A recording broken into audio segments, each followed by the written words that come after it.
Well, overnight storms left damage through much of the Pine Belt. High winds and rain battered Forest County, uprooting trees and damaging homes. 12 News' Brandon Rains is live in Petal. Brandon, catch us up on what happened there. It certainly is a mess throughout parts of Petal, especially here on Carterville Road and Azalea Drive. This behind me is a familiar sight, toppled over trees and broken limbs. Right now, chainsaws can be heard throughout the community. Crews and neighbors have been busy all day cleaning up the debris caused by this morning's storms. Petal neighbors say winds began rapidly picking up around 4 this morning. Several large trees were toppled over, as well as power and phone poles. Mary Drawn says the storm only lasted a few minutes, but took down a tree in her front yard, took part of the roof off of her pole barn, and destroyed an old egg barn on her property.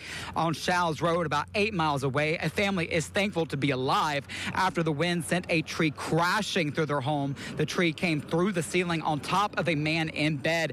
Thankfully, he was able to escape with only minor injuries. We went to bed last night. It was perfectly clear. We weren't looking for not expecting any weather, and then at about 4 o'clock this morning, my dog started going off, and by 4:15, 4:30, all hell broke loose. We had a lot of hail. My husband got up and moved his truck to the back to the pole barn, and that's when it hit, and the house started shaking, and it was just real loud, and we closed all the doors off, and within 5 minutes, it was over. The whole ceiling is on the bed.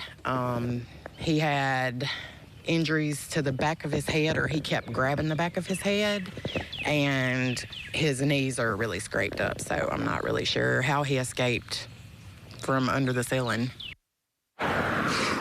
Forest County Emergency Management say most of the roadways have been cleared and reopened, but they do urge drivers to slow down if they see utility workers present in the area. The National Weather Service will be surveying the damage to determine the severity of these storms. Reporting live in Petal, Brandon Rains, 12 News.